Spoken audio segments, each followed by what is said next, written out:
Hello दोस्तों, welcome to my YouTube channel.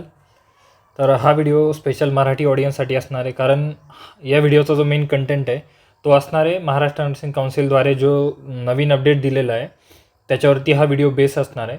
आणि तो काय अपडेट आहे तो आपण बघूया. तर महाराष्ट्र नर्सिंग काउन्सिलच्या वेबसाईटवर 21 तारखेला त्यांनी एक सर्क्युलर दिलं होतं, सर्क्युलर रिगार्डिंग सेनी रजिस्ट्रेशन. तर ते काय होतं ते आपण एकदा रीड करूयात आणि त्याच्यावरती मग आपण डिस्कशन करूयात. तर सर्वात पहिले त्यांनी असं सांगितलं यामध्ये की महाराष्ट्र परिचर्या परिषदेने निरंतर परिचर्या प्रशिक्षण म्हणजे CNE, ठीक आहे,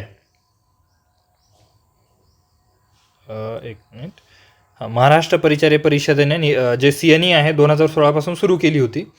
प्रत्येक नोंदणीकृत परिचारिकेने त्यांच्या 5 वर्षाच्या नोंदणी कालावधी, म्हणजे आपल्याला सगळ्यांना माहिती आहे की आपलं एकदा रजिस्ट्रेशन रिन्युअल झालं किंवा रजिस्ट्रेशन झालं तर म्हणजे 5 वर्ष आपण ते व्हॅलिड मानतो, म्हणजे 5-5 वर्षाचा जो कालावधी आहे. जसं की 2022मध्ये ज्यांचं रिन्युअल झालं त्यांचं 2027मध्ये रिन्युअल येणार आणि नंतर 2027ला रिन्युअल केल्यानंतर त्यांचं 2032मध्ये रिन्युअल येणार. तर दर 5 वर्षासाठी ते व्हॅलिड आपल्याला आपलं जे रजिस्ट्रेशन सर्टिफिकेट आहे महाराष्ट्र नर्सिंग काउन्सिलचं ते आपल्याला भेटत असतं. तर त्यांचं असं म्हणणं आहे, नोंदणीकृत परिचारिकांना मार्च 2027पर्यंतच्या कालावधीकरिता नोंदणी प्रमाणपत्र नूतनीकरण म्हणजेच रिन्युअल देण्यात आलेले आहे. बरोबर, 2027मध्ये सर्व नोंदणीकृत परिचारिकांनी निरंतर परिचर्या प्रशिक्षण म्हणजे CNE द्वारे 150 क्रेडिट पॉईंट्स पूर्ण केल्यानंतरच त्यांना पुढच्या 5 वर्ष म्हणजे 2027 ते 2032 या 5 वर्षाच्या कालावधीसाठी त्यांना रिन्युअल देण्यात येणार आहे. म्हणजे काय, मिनिमम तुम्हाला 150 CNE अवर्स किंवा CNE पॉईंट्स CPD पॉईंट्स तुम्हाला जमा करायचे आहेत 2027पर्यंत. म्हणजे मार्च 2027पर्यंतचा जो आपला नेक्स्ट रिन्युअल राहील त्यासाठी तुम्हाला 150 पॉईंट जमा करायचे आहेत असं हे नोटीस आहेत. आणि जर नाही केलं तर तुम्हाला नवीन रजिस्ट्रेशन करता येणार नाही आणि या नियमाचं जर तुम्ही उल्लंघन केलं तर ते तुम्ही स्वतः जबाबदार राहणार आणि तुमचं रिन्युअल तुम्हाला भेटणार नाही असं या नोटिफिकेशनमध्ये सांगितलेलं आहे.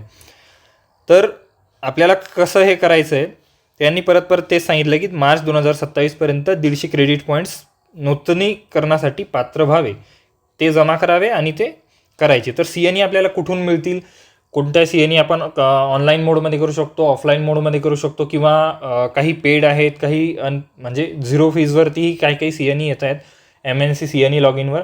त्या कशा करायच्यात त्याचा एक स्वतंत्र व्हिडिओ मी बनवेल. आणि त्याच्यामध्ये काही इश्यूज येतात, जसं की CNE लॉग इन, आपला युजर नेम, युजर ID, आपला जो पासवर्ड आहे तो कसा मिळवायचा आहे त्यासाठीही तुम्ही मला कमेंट सेक्शनमध्ये विचारू शकता. आणि अशा प्रकारे अशाच MNC रिलेटेड किंवा CNE जे आपलं अपडेट आहे रजिस्ट्रेशन रिलेटेड जे अपडेटसाठी आहेत तुम्ही माझ्या यूट्यूब चॅनलला सबस्क्राईब करा आणि लाईक करायला विसरू नका. So thank you. तुम्ही आता नेक्स्ट व्हिडिओ ही लवकरच अपलोड करेल आपल्या चॅनलवरती, ज्याच्यामध्ये मी अपडेट देणार आहे की कुठली CNE सध्या चालू आहे आणि CNE किती दिवसासाठी चालू असते, कुठली CNE ऑनलाईन आहे ऑफलाईन आहे, हे सर्व अपडेट्स आपल्याला एक नवीन व्हिडिओमध्ये मिळेल. सो सोबत राहा आणि लाईक शेअर सबस्क्राईब करायला विसरू नका. थँक्यू.